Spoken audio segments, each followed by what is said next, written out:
I divorced my wife after 10 years of marriage because she came back from her friend's wedding with an STD. When people say that one moment can change your whole life, I think they must be talking about someone like me. I'm still shocked at how a tiny piece of paper I found in my wife's bag turned my whole world upside down. I'm 37 years old. I married the love of my life 10 years ago. Before that, we dated for 6 years, so in total, we've known each other for 16 years. Let's call her Dav. She's also 37. We met at university, and I considered her my soulmate, and she truly was. A month ago, Dav's friend got married. It was a lavish, fairy tale wedding in Las Vegas. I was invited too, but I had an urgent work commitment that week, so I had to skip the event. It was a grand celebration that lasted a whole week. When Dav returned, she was unusually quiet. I asked if everything was okay. She said she was just tired after the wedding. That seemed natural to me, so I gave her space to rest. But soon, her behavior began to trouble me. Dav became distant. She wasn't just closed off emotionally. She became irritable, ignoring me, snapping during any conversation, and most notably, our intimacy vanished. Every time I tried to initiate something, she turned away, saying she wasn't in the mood. It's been a month since she came back, and we haven't been intimate even once. As if that weren't enough, yesterday I found something in her bag, and I haven't been able to stop thinking about it. It was a bill from a hospital. Turns out, Dav had gotten an STD test the day after she returned from the wedding. Isn't that strange? Why would she do that and not tell me? The implication was obvious. I love her very much, but I'm not a fool to ignore such a huge red flag. I haven't confronted her about it yet, but before I do, I want to gather all the information I can. I don't want to base our conversation on guesses. I value our marriage and my relationship with Dav, and I don't want to destroy everything in an emotional outburst. I started researching everything I could about STD tests. In the process, I came across a forum where men and women shared stories of their partners secretly getting tested. In most cases, it was tied to cheating. That's when I decided to share my own story to see if I was overreacting. I'm ashamed to admit this, but a few days ago, I went through Dav's phone. I scrolled through all her chats and call logs, but found nothing suspicious. Her social media accounts also looked clean. I even thought about reaching out to people who were at the wedding to see if anything unusual happened there. But the thing is, it was her high school friend's wedding. So there weren't any of our mutual friends from university there. I know her friend, but not well enough to question her behind my wife's back. This whole situation seems so bizarre to me. In 10 years of marriage, Dav never once gave me a reason to suspect her. We were always brutally honest with each other. I forgot to mention that the bill from the hospital showed the date of the appointment. It was scheduled for the day after she got back, but the actual test was done just yesterday, and the results should come in within a week. I had been worried about her change in behavior ever since she came back, and yesterday, when she returned home from her test, she looked tired and tense. My suspicion grew stronger when I noticed she carefully hid her purse in the closet. Normally, she just leaves it on the table or couch. I pretended not to notice, but from that moment on, I started watching her every move. When she went to the bathroom to take a shower, I checked her purse and found the same bill for the STD test. Update 1. Hi everyone. After reading the comments on my post, I realized I didn't give any background about myself and Dav. I thought it didn't matter much, but I responded to a few people, and now I'll just share a few facts for context. Dav and I graduated from the same university. We both work as programmers in different IT companies. We have a 6-year-old son.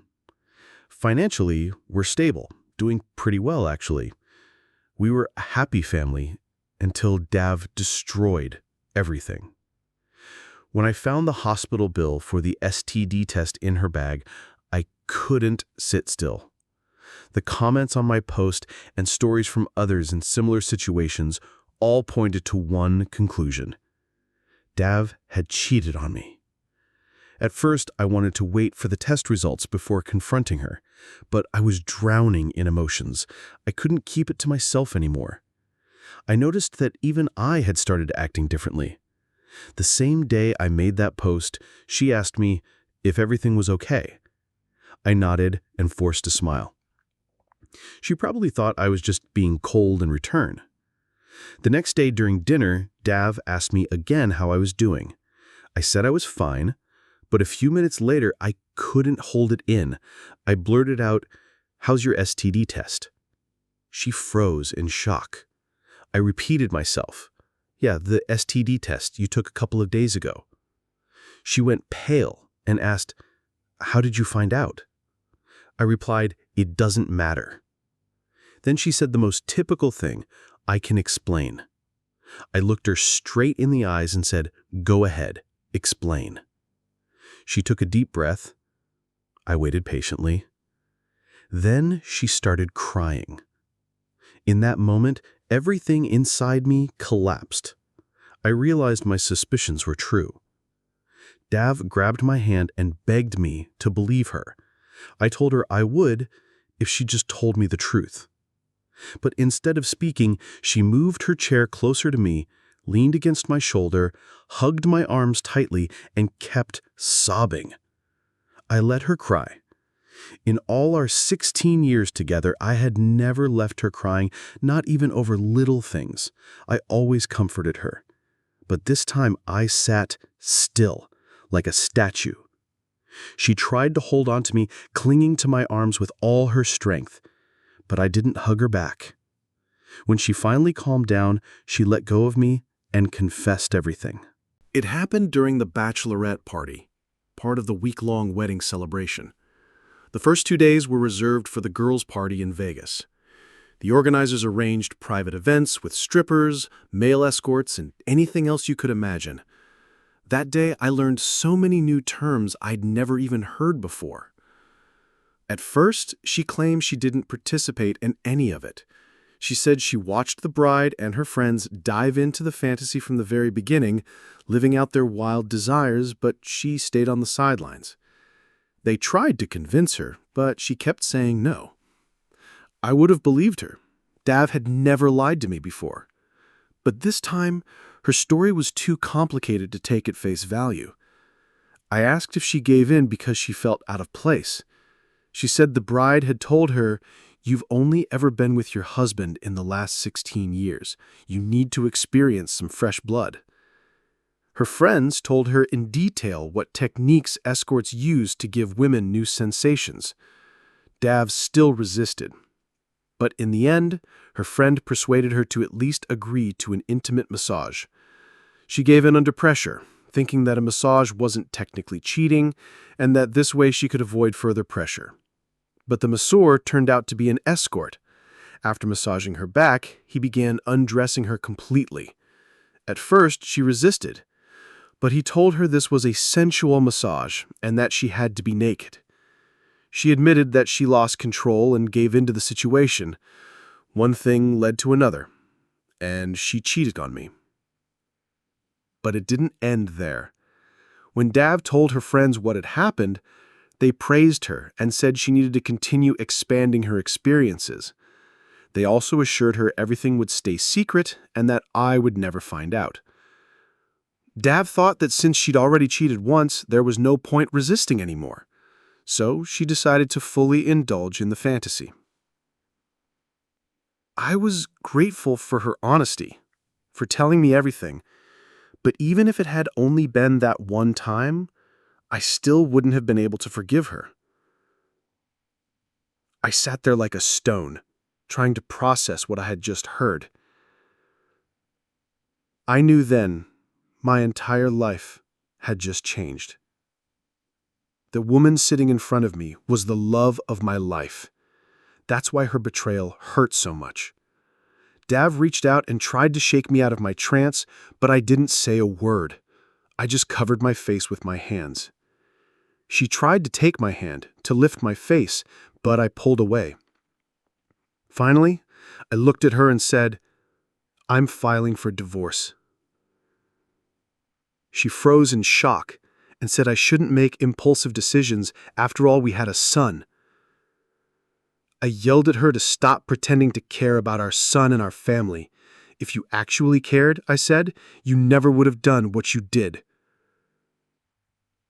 I grabbed my car keys and left the house. She tried to stop me, but I pushed her away. I drove to a friend's house. He'd recently gone through a divorce himself. That's a story for another day. I drank until I passed out.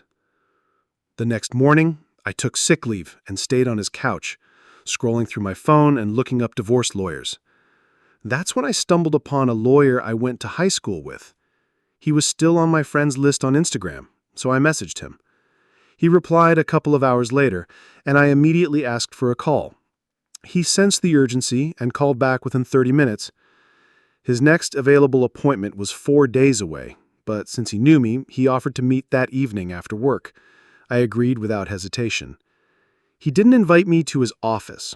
We met at a bar over drinks. Yesterday, Dav confessed to cheating. Today, I was already sitting with a lawyer discussing divorce. He advised me not to rush things, to calm down and see if emotions would settle, but I had already made my mind. I told him that I was consciously making this decision. I dictated my terms for the divorce, and he immediately started working on the paperwork. I asked him to fast-track the process, because the sooner I finished with this, the better. To an outsider, it might look like I was acting out of emotion, but I wasn't. I love Dav, but I love my dignity more. I told the lawyer, I trusted Dav more than I trusted myself. If I've decided to end it, that means this isn't just emotion. It's the point of no return. I'm not going to let this slide. The next day, I went back home during the day. I assumed Dave would be at work, but she was home. In just a few days, she had turned into a shell of her former self. As soon as she saw me, she rushed toward me, trying to hug me, asking where I had been for the past 2 days and why I hadn't answered her calls or messages. I wanted to push her away, but she looked so pale and exhausted I couldn't do it. I let her hug me, but I didn't hug her back. She kept repeating, "I'm sorry," over and over, but I remained silent. Dave cupped my face in her hands, begging me to say something. "Your silence is killing me," she said. I asked her about our son. She replied that she had taken him to stay with my parents for a few days. I pulled free from her arms, walked to our bedroom, and locked the door. If I let her in, she wouldn't let me leave. I quickly packed a few things, my laptop, tablet, and other essentials, then slipped out of the house while she was in the kitchen. She ran after me, trying to stop me, but I didn't even look back. I just got in the car and left. I checked into a hotel. Later, I drove to my parents' house to see my son. I wanted to tell him everything, but I held back. At that moment, I had another plan in mind. Almost a week has passed. I've been working from the hotel and arranged with my boss to work remotely for the rest of the month. Dave tried to contact me in every way possible: calls, texts, voice messages. She even came to my office, searched for me in bars, restaurants, and among friends. One of our friends called me today and asked if I was okay. He said Dave had been looking for me all over town. I asked what she was telling people. He said she was telling everyone that I left home after a big fight. I told him I was fine. I just needed some time to cool off. A few hours ago, I called my lawyer to check on the divorce papers. He told me they would be ready in the next few days. I'm waiting for them now. As soon as I take care of that, I'll write another update. My wife cheated on me with her cousin. I exposed their affair to the whole family and filed for divorce. My wife and I have known each other our whole lives. Before we got married, we had what looked like a picture-perfect story: childhood friends who fell in love and got married. When we started dating, we were each other's first.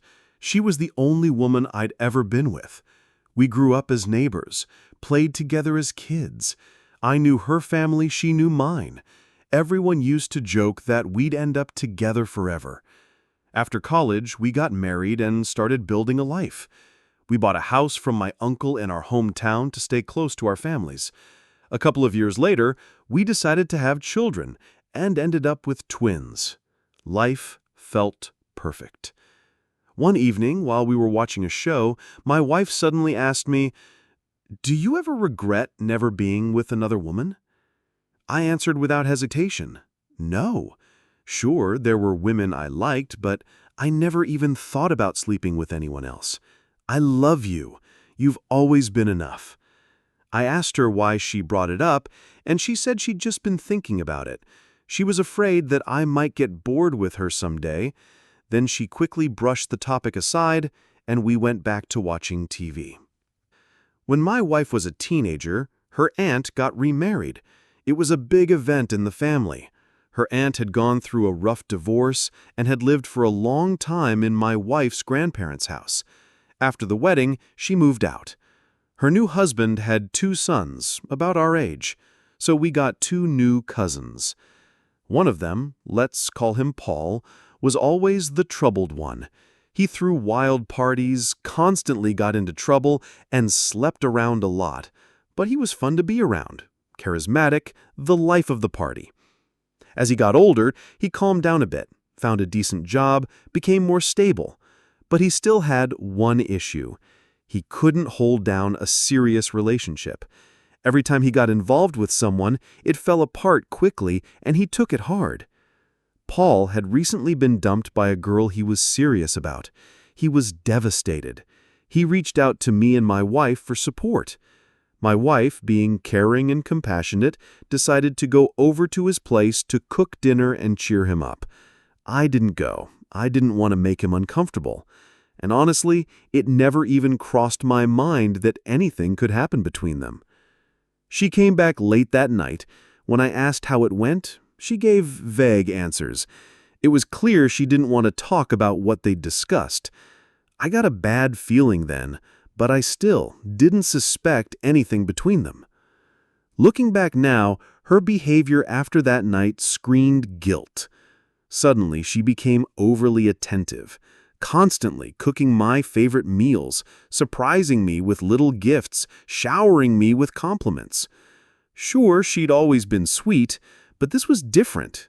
It felt like a kid trying to cover up for breaking something. About a week later, she went to Paul's place again, said she was bringing him food to make sure he was eating properly. I offered to go with her, thinking it'd be nice to check in on him too. She refused, said it would be better if she went alone. He was emotionally unstable and might open up more if it was just her. I didn't argue. I stayed home, put the kids to bed, waited. She came back a few hours later, said they had a long conversation about everything, but gave me no details. In the following weeks, she started visiting Paul far too often. As I said, Paul always had trouble with relationships and was constantly dating new women. But he never took a breakup this hard. The more time my wife spent with him, the less sense it all made. One evening, she came back late again, and I finally asked her directly, "What's really going on between you and Paul?" At that point, I still didn't think they were sleeping together, but I knew something was off. She kept repeating the same thing. Paul was in pain, and she was just being supportive. I suggested maybe I could talk to him myself, offer advice from someone who's been through hard times too. She shut that down fast, said it would be pointless. That only made me more suspicious. The next day, during my lunch break, I decided to swing by Paul's place. At that time, my wife wasn't working. She was a stay-at-home mom, and the kids were in school, so she had plenty of free time. As I pulled up to his driveway, I saw her car parked there. She hadn't told me she was going to visit him during the day. That alone caught me off guard. I walked up to the front door, planning to ring the bell and just casually say hello. But before I even touched the doorbell, I heard noises on the other side of the door. Sounds I should never have heard. I froze. It was the last thing I ever expected. I don't know why I did it, but I called her phone while standing right outside the door. I heard her phone ring inside, and then suddenly, everything went quiet. Then I heard Paul whisper, "Are you okay?" She replied, "It's just kind of weird that he's calling in the middle of the day. It's throwing me off."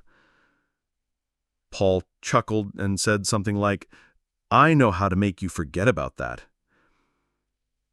Then I heard them start kissing again and move further into the house. I stood outside for several more minutes, trying to process what was happening. I had just caught my wife in bed with Paul, her cousin. Yes, not a blood relative, but still family. It took me a few moments to even absorb that reality. I knew immediately this was the end. Everything we had built all those years together flushed down the drain. I decided I was going to divorce her. But first, I needed proof. I remembered that Paul kept a spare key hidden under a rock near his front door. I grabbed it, unlocked the door, and stepped inside. The sounds coming from the bedroom confirmed what I already knew. The door was wide open. I pulled out my phone and started recording. After about 30 seconds, I knocked on the bedroom door. They both turned around in shock, scrambling to cover themselves, grabbing clothes, stammering for excuses. But the most ridiculous part? My wife started yelling at Paul to forget about his ex, as if that changed anything. I was in complete shock.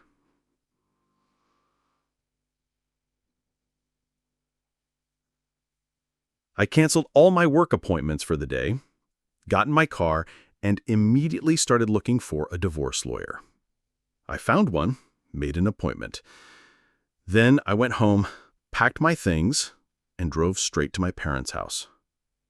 I picked the kids up from school and took them with me. My wife called nonstop. I didn't answer. Eventually, I sent her one message. "The kids are safe with me. I need time to think." The next time I saw her, I handed her the divorce papers. But that wasn't enough. She hadn't just cheated, she destroyed our family by sleeping with her cousin. I wanted everyone to know the truth. So, without much hesitation, I wrote a post on Facebook explaining that after many years of marriage, we were getting divorced. I didn't go into every detail, but the implications were clear. The reaction was immediate. Her relatives condemned her, my friends supported me. Most people were simply in shock. By that evening, both she and Paul had started begging me to take the post down. They were getting flooded with angry messages and insults. But I had no intention of deleting it. The next day, during my lunch break, I decided to swing by Paul's place. At that time, my wife wasn't working. She was a stay-at-home mom, and the kids were in school, so she had plenty of free time. As I pulled up to his driveway, I saw her car parked there. She hadn't told me she was going to visit him during the day. That alone caught me off guard. I walked up to the front door, planning to ring the bell and just casually say hello. But before I even touched the doorbell, I heard noises on the other side of the door, sounds I should never have heard. I froze. It was the last thing I ever expected. I don't know why I did it, but I called her phone while standing right outside the door. I heard her phone ring inside, and then suddenly, everything went quiet. Then I heard Paul whisper, "Are you okay?" She replied, "It's just kind of weird that he's calling in the middle of the day. It's throwing me off." Paul chuckled and said something like, "I know how to make you forget about that." Then I heard them start kissing again and move further into the house. I stood outside for several more minutes trying to process what was happening. I had just caught my wife in bed with Paul, her cousin.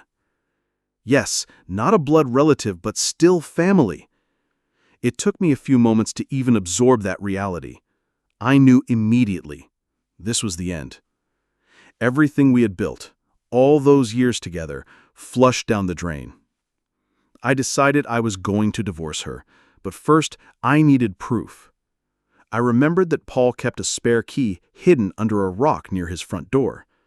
I grabbed it, unlocked the door, and stepped inside. The sounds coming from the bedroom confirmed what I already knew. The door was wide open. I pulled out my phone and started recording. After about 30 seconds, I knocked on the bedroom door. They both turned around in shock, scrambling to cover themselves, grabbing clothes, stammering for excuses. But the most ridiculous part? My wife started yelling at Paul to forget about his ex, as if that changed anything. I was in complete shock.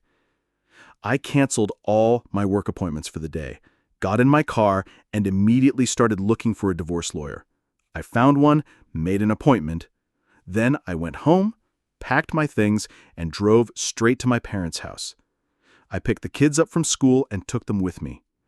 My wife called nonstop. I didn't answer. Eventually, I sent her one message. The kids are safe with me. I need time to think. The next time I saw her, I handed her the divorce papers. But that wasn't enough. She hadn't just cheated, she'd destroyed our family by sleeping with her cousin. I wanted everyone to know the truth.